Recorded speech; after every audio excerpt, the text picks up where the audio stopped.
अस्सलामुअलैकुम everyone, welcome back to my channel. उम्मीद है कि आप लोग सब बिल्कुल ठीक होंगे। तो आज का टॉपिक जो है ना वो मेरा इंतहाई इम्पॉर्टेंट एंड यूज़फुल टॉपिक है आप लोगों के लिए। बहुत सारे ऐसे न्यू पेट पेरेंट्स होते हैं जिनको डिवॉर्मिंग के बारे में इतना पता नहीं होता है और वो जस्ट आस पास से या किसी भी वेबसाइट से या किसी का सुनते हैं डिवॉर्मिंग करवाते हुए उसकी टैबलेट से, तो वो खुद ही उसकी डिवॉर्मिंग वगैरह करने लग जाते हैं या वेट के पास लेके जाते हैं। तो सारी बातें जो हैं वो अपने पेट के बारे में अपने वेट को नहीं बताते हैं, जिसकी वजह से उन्हें बहुत सारी चीज़ों का सामना करना पड़ता है। तो आज की वीडियो में मैं 7 मिस्टेक्स बताने वाली हूँ आप लोगों को डिवॉर्मिंग से रिलेटेड, जो आप लोग करते हैं। तो वीडियो को एंड तक देखिएगा, आप लोग के लिए बहुत ज़्यादा हेल्पफुल होने वाली है।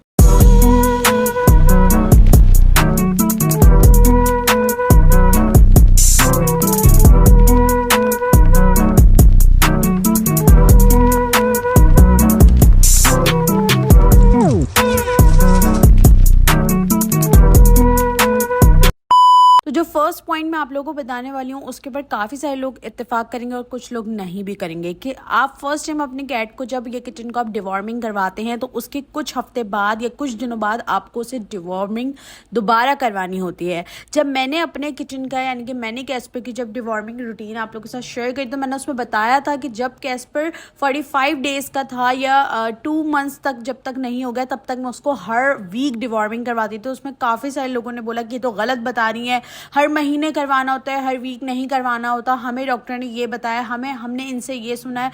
तो ये सारी चीज़ें जो होती हैं ये तब होती हैं जब आप अपने डॉक्टर को सारी प्रॉपर चीज़ें अपने किटन के बारे में नहीं बताते हैं, जो कि मैंने कल वाली वीडियो में भी बताया था कि आप लोग बहुत सारी इससे रिलेटेड मिस्टेक्स करते हैं कि आप लोग जब भी किटन बाय करते हैं तो उसके बारे में प्रॉपर जानकारी नहीं लेते हैं, आप बाय कर लेते हैं और जब आप फर्स्ट टाइम डिवॉर्मिंग करवाते हैं किसी ने आपको बता दिया कि भाई ये टैबलेट है, आप घर में लेकर आ जाओ, आप इस्तेमाल कर लो, तो आप लोग ये सारी गलतियां करते हैं। अब बहुत सारे लोग ये भी सवाल करेंगे कि आप ये बात क्यों बोल रही हैं कि हम एक दफ़ा उसकी डिवॉर्मिंग करवाएं तो कुछ हफ्तों बाद या कुछ दिन बाद दोबारा क्यों करवाएं। तो मैं आप लोग को साथ ही साथ इसके रीज़न भी बता देती हूँ। तो उसकी रीज़न ये है कि जब हम अपने किटन को ओरल मेडिसिन देते हैं तो वो कुछ टाइम तक किटन की जो है वो बॉडी में रहती है, उसके बाद वो एलिमिनेट हो जाती है। बेसिकली इसकी रीज़न ये होती है कि फुल इरेडिकेशन या एलिमिनेशन ऑफ इंटरनल पैरासाइट नहीं होती है। उस सूरत में अगर दोबारा मेडिसिन दी जाए तो वो ज़्यादा बेहतर है। लेकिन इसके साथ साथ कुछ मेडिसिन ऐसी भी आ गई हैं कि अगर वो बॉडी पे लगा दी जाए तो फिर 2 से 3 महीने तक डिवॉर्मिंग की ज़रूरत नहीं होती। लेकिन अगर मैं बात करूँ पाकिस्तान की तो उसमें जितनी मेडिसिन चलती हैं वो ओरल चलती हैं, तो उसमें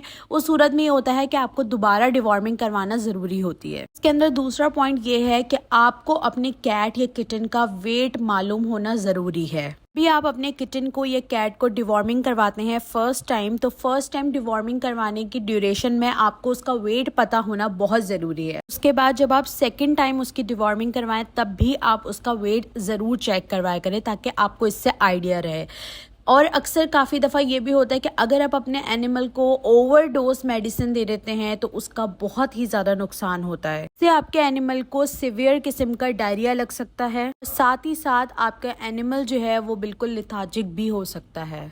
तीसरी चीज़ जो मैं बात करना चाहती हूँ वो ये है कि काफ़ी अक्सर लोग जो है ना वो ये गलती करते हैं कि वो ऑनलाइन स्टोर्स वगैरह में या वैसे ही वो देख लेते हैं मेडिसिन डिवॉर्मिंग की, और उनको ना ही अपने किचन का वेट पता होता है, ना ही अपने कैट का वेट पता होता है, ना ही उसके हेल्थ के बारे में पता होता है कुछ भी, और अब वो खुद से ही जो है ना वो डिवॉर्मिंग करना स्टार्ट कर देते हैं। तो बहुत सारी ऐसी मेडिसिन होती हैं जो किल करती हैं सिर्फ राउंड वॉर्म को, कुछ करती हैं हुक वॉर्म्स को, और कुछ स्पेसिफिक मेडिसिन होती हैं। तो कभी भी आपने ये गलती नहीं करनी है कि आपने जो है ना खुद से ही किसी के बताए हुए मेडिसिन के ऊपर आपने जो है वो डिवॉर्मिंग कर देनी है, या फिर जस्ट आपने ऑनलाइन देखा और आपने मंगा लिया और आपने सीधा अपने कैट को जो है या किचन को खिला दी। तो उसके जो नुकसानात होते हैं ना वो बहुत ज़्यादा होते हैं। उस टाइम तो आपको नज़र नहीं आते लेकिन बाद में आपको इससे बहुत ज़्यादा नुकसान उठाना पड़ता है। अब बात करते हैं फोर्थ पॉइंट की। तो फोर्थ पॉइंट ये है कि काफ़ी सारे लोगों को ये होता है कि वो वो जो मेडिसिन हम देते हैं अपनी कैट को जो डिवॉर्मिंग में करवाते हैं हम, वो या तो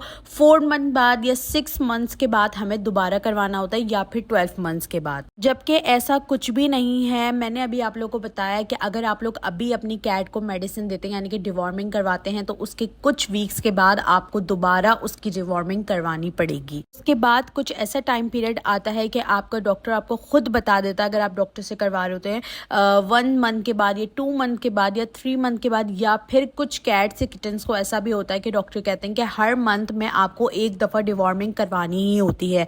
जैसे मैंने अपनी कैट को करवाई है। कैस्पर को मैंने शुरू से यानी कि जब वो 2 मंथ्स का तकरीबन हो गया था उसके बाद से मैंने जो है वो उसको डिवॉर्मिंग करवाना स्टार्ट करी थी और मैं उसको हर वीक डिवॉर्मिंग करवाती थी। और उसके बाद जैसे जैसे उसकी एज जो है वो बढ़ती गई तो फिर डॉक्टर ने उसको हर मंथ डिवॉर्मिंग का बोल दिया था।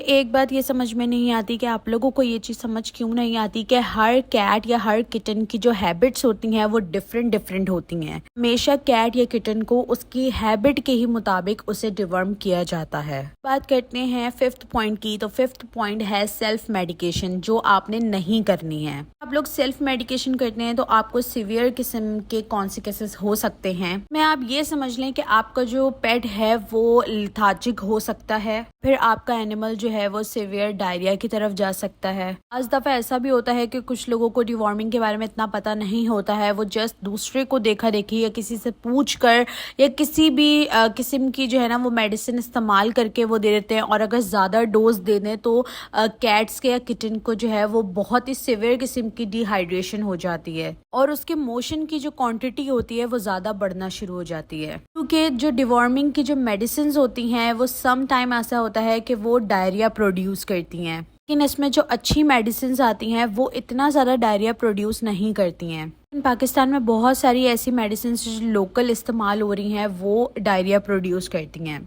6 पॉइंट ये है कि ओरल मेडिकेशन जो आप देते हैं तो समटाइम ऐसा भी होता है कि आपका जो पेट है वो मेडिसिन को ना स्प्लिट आउट कर देता है, यानी कि मुंह से बाहर निकाल देता है। उस दफ़ा ऐसा भी होता है कि जो लोग किटन या कैट को जो है वो घर में डिवॉर्म करते हैं तो आपको तो पता ही है कि किटन्स कितने नॉटी होते हैं, वो बहुत ज़्यादा शैतान होते हैं। तो हम जब उनको डिवॉर्मिंग करते हैं, उनको मेडिसिन देते हैं तो वो उस मेडिसिन को जो है वो निगलते नहीं हैं और थोड़े टाइम के बाद जो है वो उसको स्प्लिट आउट कर देते हैं और हमें इस चीज़ का पता नहीं लगता। जबकि ऐसा नहीं होना चाहिए, क्योंकि फिर डिवॉर्मिंग का कोई फ़ायदा नहीं है जब उसने मेडिसिन अपने मुँह से निकाल दी है। आप लोगों ने हमेशा इंश्योर करना है कि जो भी मेडिसिन आपने दी है वो आपकी किटन या कैट ने स्वेलो कर ली है या नहीं। तो अब बात करते हैं 7 पॉइंट की। तो 7 पॉइंट है मोर देन 1 पेट। अगर आपके घर में एक से ज़्यादा कैट्स हैं या किटन हैं और आप उनकी डिवॉर्मिंग करते हैं तो वो भी आप लोगों के लिए बहुत ज़्यादा डिफ़िकल्ट हो जाता है, क्योंकि जब आप एक पेट को डिवॉर्म करते हैं और दूसरे पेट की हिस्ट्री आपको नहीं मालूम होती, यानी कि आपने उसको कब डिवॉर्म किया था और नेक्स्ट टाइम उसको डिवॉर्म कब करना है या उसका वेट क्या है, तो वो आप लोगों के लिए बहुत ज़्यादा डिफ़िकल्ट हो जाता है। अगर आप लोगों के पास ज़्यादा पेट्स हैं और आप खुद ही उनकी डिवॉर्मिंग करते हैं तो आप एक रिकॉर्ड के सूरत में एक रजिस्टर अपने पास रखें जिसमें आप उनके वेट वगैरह, उनको लास्ट टाइम डिवॉर्मिंग कब करवाई थी, अब कब करवानी है, ये सारी चीज़ों का रिकॉर्ड रखें, क्योंकि प्रेगनेंसी के अंदर भी डिवॉर्मिंग नहीं की जाती है। तो ये कुछ कॉमन मिस्टेक्स थी जो आप लोग करते हैं। तो उम्मीद है कि आप लोग को आज की वीडियो पसंद आई होगी। अगर पसंद आई हो तो लाइक शेयर सब्सक्राइब ज़रूर करिएगा। मिलते हैं नेक्स्ट वीडियो के अंदर। अपना बहुत सारा ख्याल रखिएगा और सब्सक्राइब ज़रूर करिएगा।